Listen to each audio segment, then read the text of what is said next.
being in love with a guy, like romantic love, is very different from platonic love. But romantic love is kind of like, just like I said, all consuming. So that's something that I won't say that like I forgot.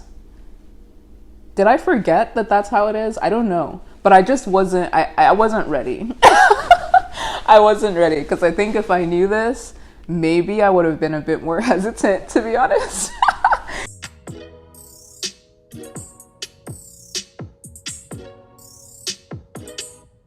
Hey guys, it's Heidi, and today I'm going to talk about something a little bit different.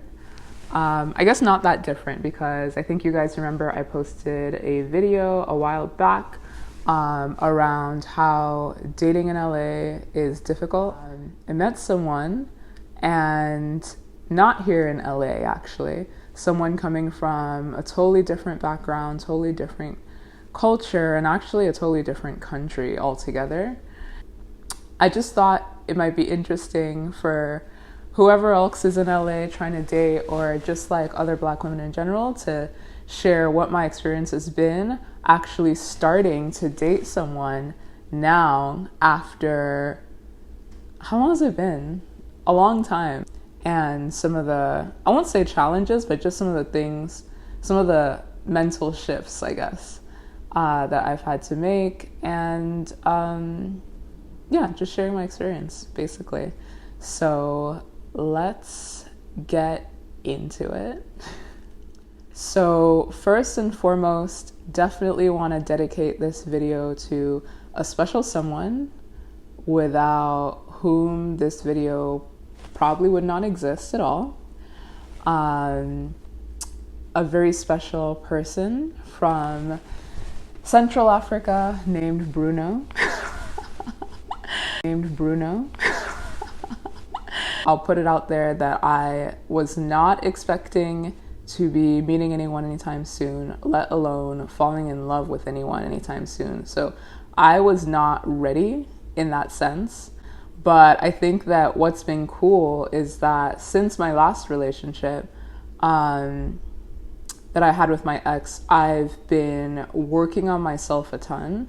And I think this is something that I'm so grateful for and so thankful for, because I think without the self-development, without the therapy, without the time to be single and to be doing my own thing and to be pursuing my own goals and becoming more confident in just who I am, what I want, what kind of future I see for myself, without that time to just gain self-confidence, to find ways to take care of myself, to find ways to take care of my mental health, to take time to understand other people's experiences with relationships and to be learning from their experiences. There's so much development and growth that has happened for me since my last relationship. And because of all of that, I think it's laid a lot of the foundation to be in a much better position to have a more successful relationship this time around. So that's one thing I'll definitely put out there, like, for those who are single and kind of trying to figure out, like, what the fuck am I supposed to be doing right now? Like, why am I not finding the one? Use that time to also keep working on yourself and to grow, because you don't know when you're gonna meet someone, and you don't want to be in a position of like, oh, like I still have this major childhood trauma to figure out, or I still have this major like thing about myself that I know I need to figure out. Not to say that you can't date if you haven't figured out your issues, but it definitely just makes things a bit more complicated and is a bit more just of a burden on yourself, because you're trying to figure that thing out and also trying to figure this other person out. So that's that. So I think the hardest part about transitioning from like not dating to dating, especially in LA, is, like I told you guys before in the last video, which I'll put in a link to that, guys don't really check for you here. And so what that means is that you start to kind of, let me not say you forget that you're amazing. You know that you're amazing, but because you're not constantly getting that every time you go out, every time you're seeing people, you kind of I really don't know a better word for it. So I'm just gonna say for now, you kind of forget or you lose track. Um, and I think like something that I did to kind of counteract that is I would just take regular trips outside of California, outside of Los Angeles, outside of the West Coast, because the more I would go out to other parts of the country or even other parts of the world, I would remember, just like you're walking down the street or you go to a new place, or even like when I was in the airport, like someone will come up to me and say like, oh my God, like you're so beautiful, you seem amazing, like can we get drinks, can we connect, can we talk? And you're just like, oh yeah, this is a thing. People will just like stop to talk to you or stop to ask you out. I think that is helpful, because then when you do start to meet someone, I think if I didn't have that, then I would be a little bit unsure, like, okay, am I just going into this and being interested in this guy because I haven't gotten attention in a while? Or is it genuinely because I do think this person is someone worth getting to know and someone genuinely, amazing? Another thing that was interesting is I forgot how all-consuming the process of dating, getting to know someone, and falling in love can be. Everyone talks about how amazing it is to fall in love. When you start falling in love with someone, I for one started to legit feel like someone has hijacked my mind, because number one, my memory goes to shit. So I don't know if this is something other people experience, but I would just start having like the worst short-term memory. Like I'm talking to the guy and then I'm like, okay, I need my keys. And I had my keys right before I was talking to him. But then I get sucked into the conversation and then I just cannot remember what I did with the keys. And then I'll spend like 15, 20 minutes looking for the keys. Like the memory and like the attention span that I used to have is just not there anymore. So that's one thing I've definitely noticed, which, there are trade-offs. I would rather definitely be, falling in love and getting to know someone and all the great things. But as the type A personality that I am, it is frustrating that I feel like because, my brain is like preoccupied with this new thing, with this new experience, that then it's kind of harder for me to keep up in the same way with other things. But for that, I've basically just gotten to the habit now of not taking my memory for granted. So I set alarms for things, I set reminders for things, I write things down that need to be done. Like if I'm not writing it down, if I'm not putting it in my calendar, if I'm not setting a reminder, I'm probably gonna just lose track of time and just forget. So that's basically become the new reality. And what else? Like I'm just thinking about the guy all the time, which like, again, in some ways that sounds great. Being in love with a guy, like romantic love, is very different from platonic love. But romantic love is kind of like, just like I said, all consuming. So that's something that I won't say that like I forgot. Did I forget that that's how it is? I don't know. But I just wasn't, I wasn't ready. I wasn't ready, because I think if I knew this, maybe I would have been a bit more hesitant, to be honest, to allow myself to get into this process, just because, again, like there's so many things I'm trying to get done. But then at the same time, I'm always going to be working on things and always going to be trying to balance multiple things in my life. So maybe it's just one of those life skills that you just need to learn, like how to be in a great relationship where you love that person and you're obsessed with that person, but then also like still carving out space, time, and energy for all the other things that you're passionate about and love. So there's that. And what else? I think also like dating in LA and just dating some of the guys in our generation in general, it's so easy to just expect a certain laziness and a certain fragility,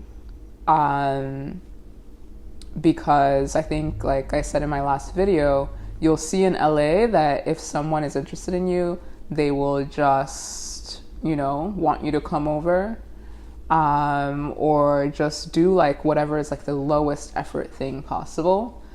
They're not necessarily going to take the time to actually think through like, oh, what would this person actually appreciate? Maybe I should take them out to somewhere thoughtful, interesting, creative. Just put in effort, meaningful effort. And then also like meeting people like myself, which like I think there are a lot of women and Black women in my generation who are just go-getters, who are excited about their futures and want to be, really successful in the things that they do and want to carve out a name for themselves and just do some really cool shit. And there are a lot of guys that don't appreciate that and don't like that, and who will feel a certain type of way about that and try to make you feel bad or try to pull you down, or even like straight up just be disrespectful about it for no reason.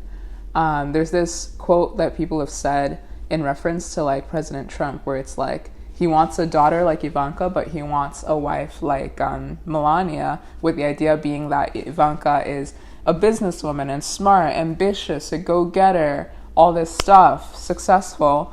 And then Melania is kind of like, dependent on Trump to do everything. And she's just kind of like the looks and the model, but no brains and nothing else. And definitely there are a lot of guys who say that they want a daughter like Ivanka, but then they wouldn't date someone like Ivanka because they, in reality, like feel slighted by someone like that, or feel a certain kind of way about that. So yeah, that makes things complicated, obviously. And what was the last thing I was going to say? The last thing I was going to say is I went through an interesting exercise that I didn't really think was going to be too meaningful or like do anything for me, because I'm so pessimistic.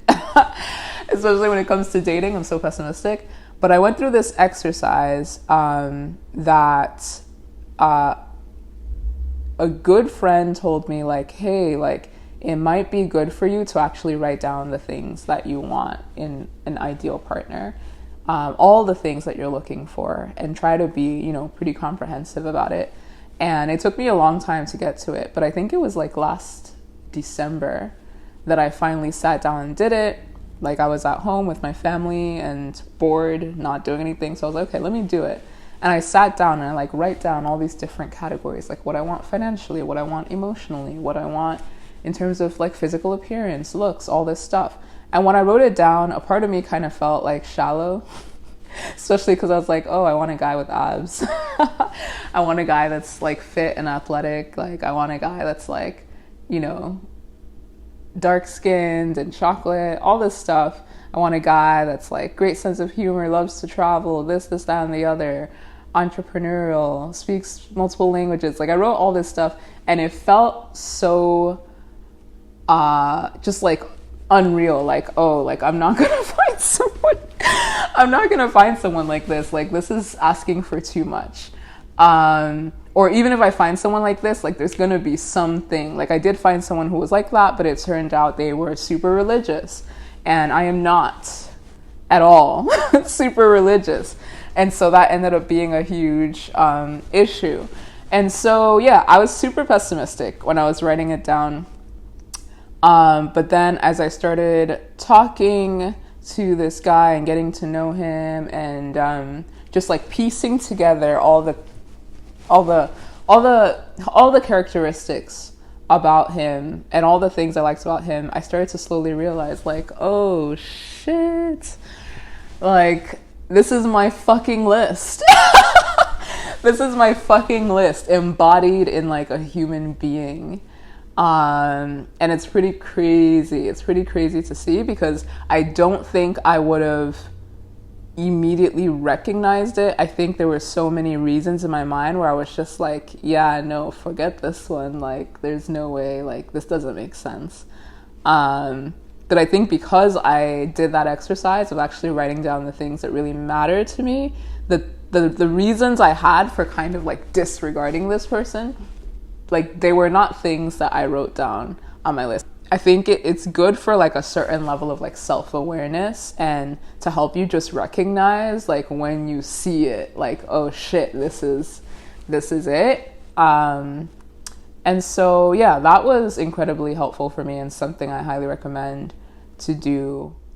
I think the last thing that I would just share is learning how to self-regulate has been super important during this process. I think while I was still trying to, meet more guys or whatever, I was just in my own world. I was in my own world with my own routine, doing my thing, controlling pretty much every element of my life.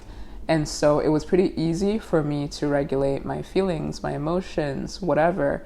Once you do start actually dating and having like someone else, talking to you, there's a certain level of control that I started to realize that I had to let go of.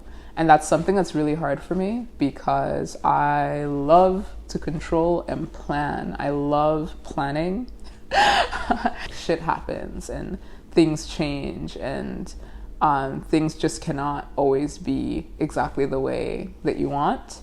And learning how to find ways to just reel myself in when things are not happening the way I want it to happen or I'm not getting a reaction that I wanted to have.